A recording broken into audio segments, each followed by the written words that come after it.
Bismillahirrahmanirrahim. Alhamdulillahilladzi jama'a bainana wa allafa baina qulubina fi kulli khairin wa taqwa. Ashhadu an la ilaha illallah wahdahu la syarika lahu jalla wa ala. Wa ashhadu anna sayyidana Muhammadan abduhu wa rasuluhul mujtaba.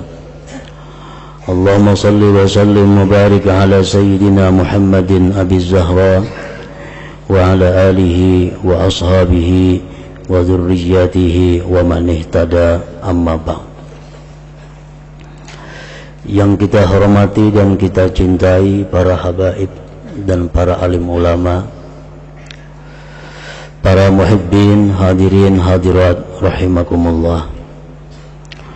Puji syukur selalu kita haturkan kehadirat Allah Subhanahu wa ta'ala yang telah memberikan kita kekuatan, taufik dan hidayah sehingga kita pada malam ini dapat kembali berkumpul bersama-sama. Salawat dan salam kita haturkan juga kepada junjungan kita Nabi besar Muhammad sallallahu alaihi wasallam dan kepada seluruh keluarga, para sahabat, zuriat dan pengikut beliau. Para muhibbin rahimakumullah, yang ke-111 daripada surah Al-Quran, yaitu suratul Masad, surat yang bernama Al-Masad, atau surat yang dinamai dengan Abi Lahab. Surat ini makiyatun, diturunkan di Mekah. Wa ayatuha, dan ayat-ayatnya khamsun, ada 5 ayat.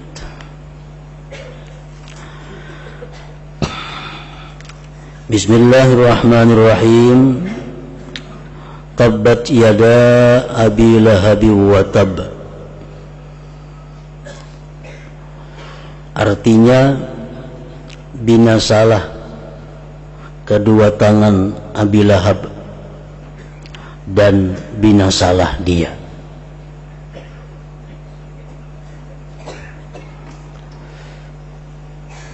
Abi Lahab ini adalah salah satu di antara paman Rasulullah sallallahu alaihi wasallam, namun bukan paman seibu sebapak, karena ayahanda dari Rasulullah sallallahu alaihi wasallam yang bernama Abdullah itu seibu sebapak dengan Abu Talib dan Az-Zubair. 3 orang itu saudara seibu sebapak dari ibu mereka yang bernama Fatimah binti Amr al-Makhzumiyah. Sedangkan Abi Lahab atau Abu Lahab ini saudara sebapak dengan ayahanda Rasul sallallahu alaihi wasallam Abdullah tadi. Ibu daripada Abu Lahab ini adalah seorang perempuan Bani Khuzaiyah.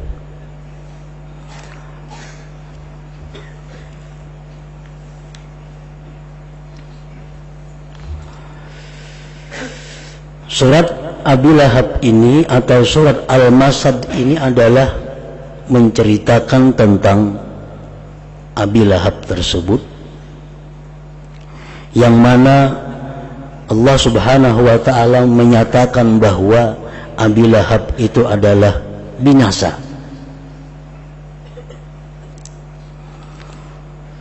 Disebabkan karena Abi Lahab ini tidak beriman kepada Allah dan Rasul, juga Abi Lahab ini sangat menentang, sangat menghalangi apa yang disampaikan atau apa yang diajarkan oleh Rasulullah sallallahu alaihi wasallam. Dan Abi Lahab ini adalah termasuk salah seorang yang pertama yang mengatakan bahwa Nabi Muhammad itu kadzab, seorang pendusta, dan Nabi Muhammad itu sahir, tukang sihir. Sangat banyak tingkah laku Abi Lahab ini yang menyakitkan hati Rasulullah sallallahu alaihi wasallam, sehingga Allah dalam Al-Qur'an menyatakan binasalah Abi Lahab itu. Para muhibbin rahimakumullah, sebab turunnya surat ini ada beberapa riwayat yang berbeda-beda. Riwayat yang pertama menyebutkan bahwa di suatu hari setelah turun kepada Rasulullah sallallahu alaihi wasallam wahyu Allah yang berbunyi wa anzir ashiratakal aqrabin, wahai Rasul, kabarkan kepada keluarga dekat engkau bahwa tiada Tuhan selain Allah dan Muhammad adalah Rasulullah. Jadi Rasulullah disuruh Allah untuk mengabarkan kepada keluarga dekatnya. Lalu Rasulullah di suatu hari naik ke Bukit Safa. Beliau menyeru keluarga yang dekat untuk berkumpul di sana. Berkumpullah di situ. Begitu berkumpul, Rasulullah menceritakan tentang diri beliau siapa. Intinya dalam pertemuan itu dihadiri juga oleh Abi Lahab dan keluarga lainnya. Rasulullah mengajak mereka beriman kepada Allah dan Rasulnya. Lalu Abi Lahab ini berkata, tabban lak alihadza da'autana ya Muhammad. Celaka engkau wahai Muhammad, apakah karena ini engkau undang kami kemari? Binasa engkau wahai Muhammad. Lalu Allah menurunkan ayat, tabbat yada Abi Lahab wa tab. Abu Lahab yang celaka, yang binasa, bukan engkau wahai Muhammad. Itu riwayat yang pertama. Ada lagi riwayat yang kedua yang menceritakan tentang sebab turunnya surat ini. Rasulullah SAW jama'a a'mamahu wa qaddama ilaihim ta'aman fi suhfatin pastahkaruh wa qalu inna ahadana ya'kulu kulla syad faqala kulu fa'akalu hatta syabi'u wa lam yankus minat ta'am illa al-yasir. Nabi suatu hari mengundang mereka. Nabi undang mereka, Nabi memberikan hidangan, sorong makanan. Sedangkan yang diundang ini tokoh-tokoh, pemuka-pemuka. Di antaranya ada Abu Lahab. Lalu mereka berkata, wahai Muhammad, sedikitnya hidangan engkau, sedangkan kami ini makan satu orang satu ekor kambing.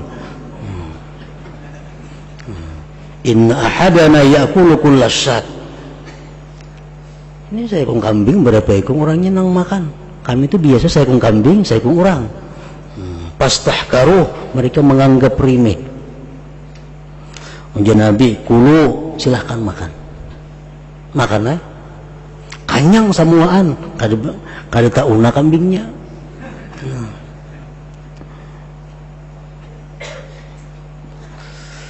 Fa'akalu hatta syabi'u wa lam yankus minat ta'am illa yasir. Mereka makan semuanya dan tidak berkurang dari makanan itu, cuma sedikit berkurang. Ini mukjizat yang ditampakkan oleh Rasulullah sallallahu alaihi wasallam. Nah, setelah makanan itu, lalu mereka bertanya, wahai Muhammad, ada apa engkau manggil kami kemari? Beliau mengajak pemuka-pemuka itu agar beriman kepada Allah dan kepada Rasulnya. Lalu Abu Lahab berkata, menjawab Abu Lahab, wahai Muhammad,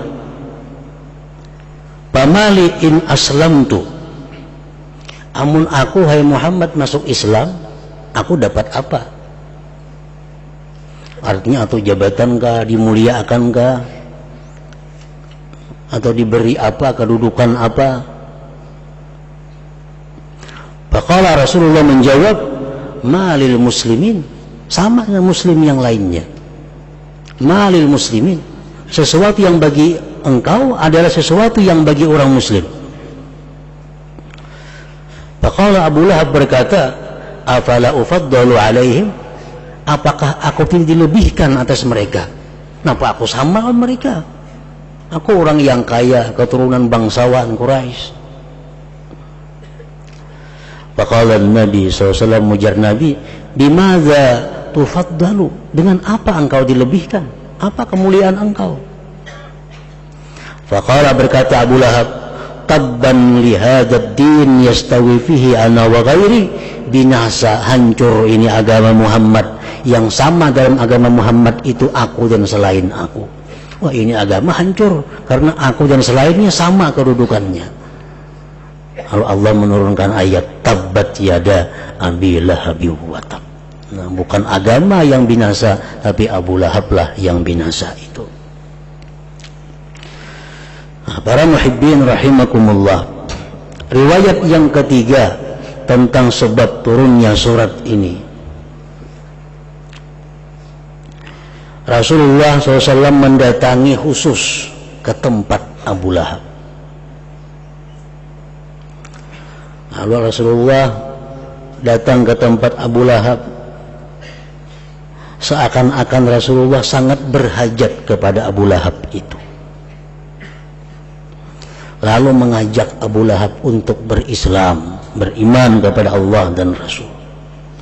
Rasulullah berkata, in kana yamna'ukal 'ar fa'ajibni bihadzal waqti waskut. Jika engkau wahai paman merasa malu beriman, maka berimanlah engkau dan diam engkau. Artinya penting pian beriman, biar jadi luar orang kada tahu pada pian beriman. Faqala Abu Lahab berkata, la uminu bika hatta yu'mina bika hadzal jadi. Aku tidak beriman kepada engkau wahai Muhammad kecuali beriman ini anak kambingku. Di situ ada anak kambing.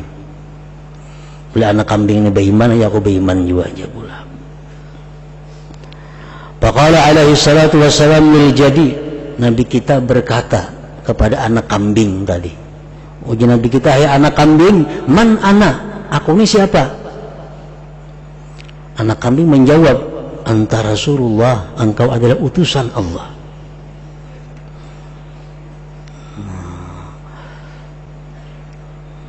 Engkau adalah utusan Allah. Fa'akhadha yada'il jadi wa mazzaqahu wa qala tabban laki athara fiki sihir. Abu Lahab mengambil anak kambing tadi dan merubik kedua tangannya, dan Abu Lahab berkata, binasa engkau kena sihir Muhammad. Nah, lalu Allah menurunkan ayat, bukan anak kambing itu yang binasa, tetapi engkaulah tabbat yada abi lahabi wa tab. Masih banyak lagi beberapa pendapat yang menyatakan tentang sebab turunnya ini surat Al-Masad ini. Nah, para muhibbin rahimakumullah, ayat yang kedua, ma aghna anhu maluhu wa ma kasab, tidaklah mengayakkan dari Abu Lahab hartanya dan apa yang dia kerjakan. Abu Lahab kada sedikit mengeluarkan duit. Untuk apa? Untuk menghalang-halangi perjuangan Nabi Muhammad SAW. Sampai yang bini pun kayak itu juga sama. Tapi apa? Ma aghna anhu maluhu wa ma kasab. Tidaklah mengayakkan dari Abu Lahab hartanya dan apa yang dia kerjakan semua sia-sia. Sebab perjuangan Nabi diterima oleh orang yang lain.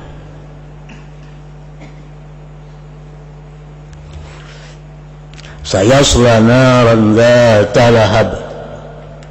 Abu Lahab selagi akan masuk neraka yang bernyala-nyala.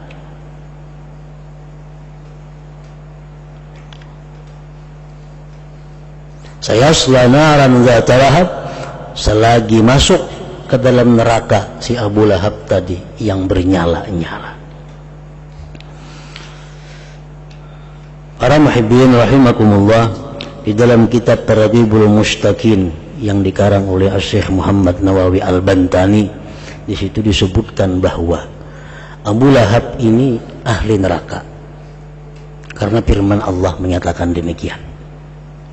Tetapi Abu Lahab ini apabila hari Senin dia mendapat keringanan azab, sampai-sampai dia bisa merasakan telunjuknya itu.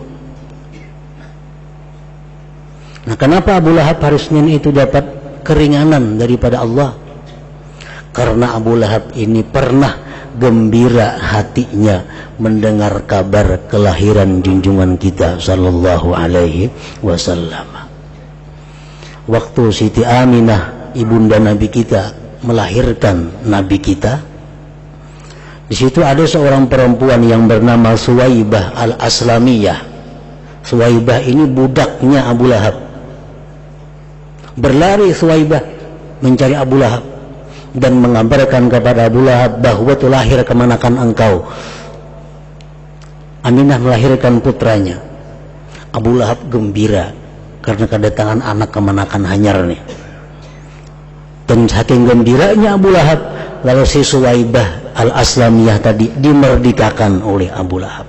Engkau sekarang bebas daripada hamba sahaya. Nah, karena sekali itu pernah Abu Lahab gembira, maka setiap hari Senin dia mendapat keringanan azab dari Allah Subhanahu wa taala. Itu disebutkan dalam kitab Targhibul Mustaqim. Nah, para muhibbin rahimakumullah. Jadi apabila orang yang selama hidupnya memusuhi Rasulullah, mengatakan Rasulullah kadzdzab, pendusta, Rasulullah penyihir, menghalang-halangi orang masuk Islam, pokoknya siapa aja hendak berislam, bila berkamu Abu Lahab kada bakal berislam orang.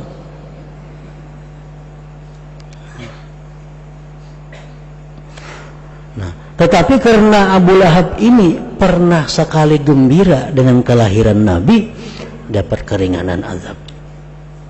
Nah, jadi kita bisa membayangkan bagaimana kalau orang yang beriman kepada Allah dan Rasul, yang hidupnya tidak pernah kafir, hidupnya tidak pernah memusuhi Nabi Muhammad SAW, dia gembira karena kelahiran Rasul, tentu akan mendapat yang lebih daripada yang didapat oleh Abu Lahab itu.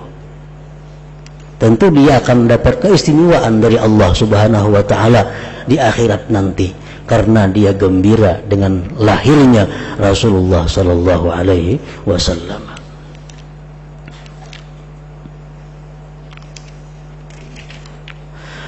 Wa imra'atuhu hammalatal hatab, dan istrinya Abu Lahab pembawa kayu. Pembawa kayu. Ada banyak pendapat ulama tafsir yang mengatakan, yang menerjemahkan atau menafsirkan tentang membawa kayu ini. Dan istri Abu Lahab pun masuk neraka yang membawa kayu. Pendapat yang pertama, dimaksud dengan pembawa kayu itu adalah menunjukkan bahwa istrinya Abu Lahab itu orang yang sangat kikir. Abu Lahab ini pemuka, tokoh Quraisy, lagi orang sangat kaya. Nang bini menukar kayu mahambin seorang. Kan kikir benar kalau toh. Nukar kayu membawa seorang. Jadi sini Allah menghinakan istrinya Abu Lahab ini. Wa imra'atuhu hammalatal hatab.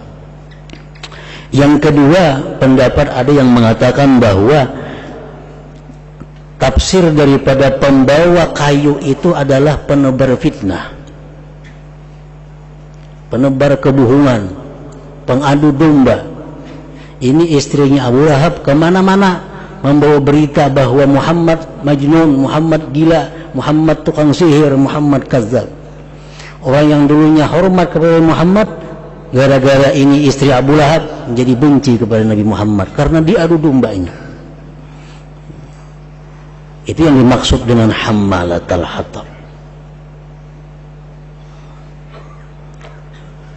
Ada lagi pendapat yang ketiga yang mengatakan bahwa dimaksud dengan hammalatul hatab itu adalah bahwa istrinya Abu Lahab ini setiap malam membawa kayu yang berduri, yang dia letakkan di mana jalan Rasulullah SAW lewat menuju Masjidil Haram.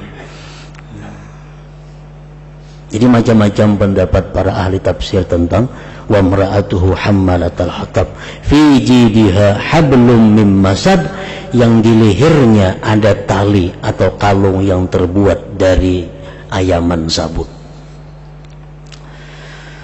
Para muhibbin rahimakumullah, Abu Lahab ini yang bernama aslinya Abdul Uzza, bukan hanya paman oleh Rasulullah SAW, tetapi juga pawarangan Nabi, bewarang lawan Nabi. Putri Nabi yang pertama yang bernama Ruqayyah itu istri oleh Utbah, anak Abu Lahab. Dan adiknya Ruqayyah ini bernama Ummu Kulsum, istri oleh adiknya Utbah yang bernama Utaibah. Kedua-duanya anak Abu Lahab.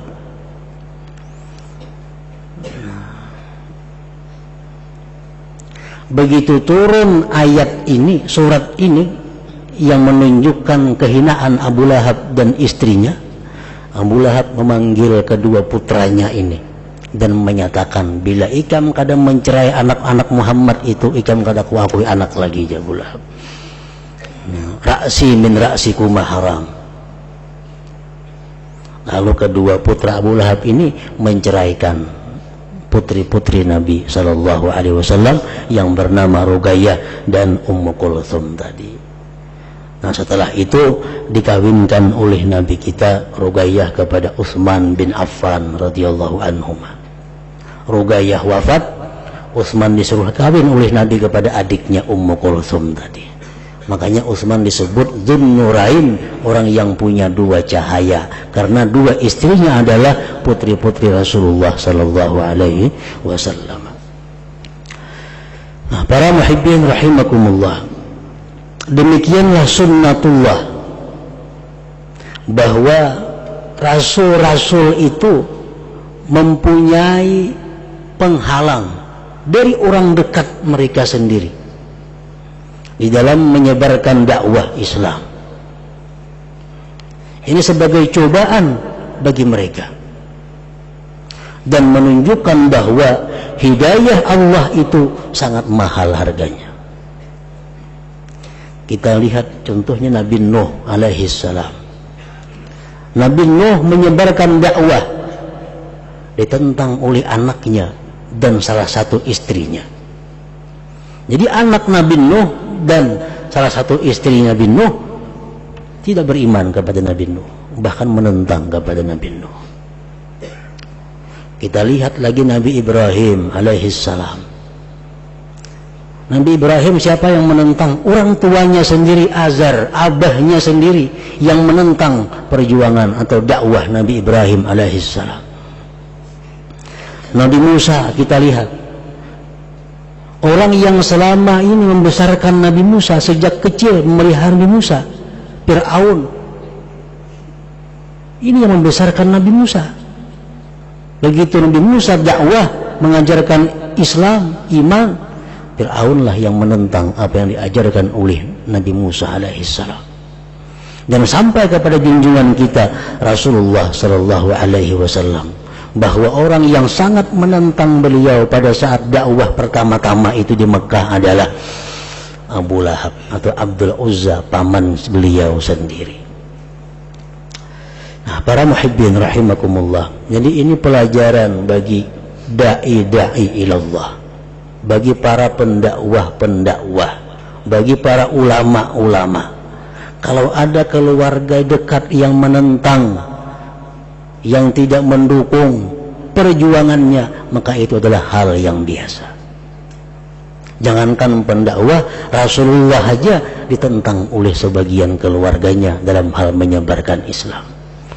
Dan setiap orang yang berdakwah ke jalan Allah pasti ada yang tidak suka di antara keluarganya sendiri, pasti ada yang menghalangi, merintangi daripada orang dekatnya sendiri. Dan inilah sudah sunnatullah yang berjalan kepada hamba-hambanya. Para muhibbin rahimakumullah, selanjutnya yang ke 112 suratul Ikhlas. Sebelum kita akhiri pengajian kita pada malam hari ini, kita membacakan suratul Fatihah untuk Tuan Guru Haji Samsuni yang telah meninggal dunia pada hari ini tadi. Mudah-mudahan amal kebaikan beliau diterima Allah Subhanahu wa taala dan kesalahan beliau diampuni oleh Allah Subhanahu wa taala. Wa ila hadratin Nabi sallallahu alaihi wasallam. Al-Fatihah. A'udzu billahi minasyaitonir rajim. Bismillahirrahmanirrahim. Alhamdulillah rabbil alamin. Arrahmanir rahim. Maliki yaumiddin. Iyyaka na'budu wa iyyaka nasta'in. Ihdinas siratal mustaqim. Siratal ladzina an'amta 'alaihim ghairil maghdubi 'alaihim waladdallin. Faya ayyuhar rajun minhu syafa'atan sallu 'alaihi wa sallimu taslima. Allahumma salli wa sallim wa barik 'alaihi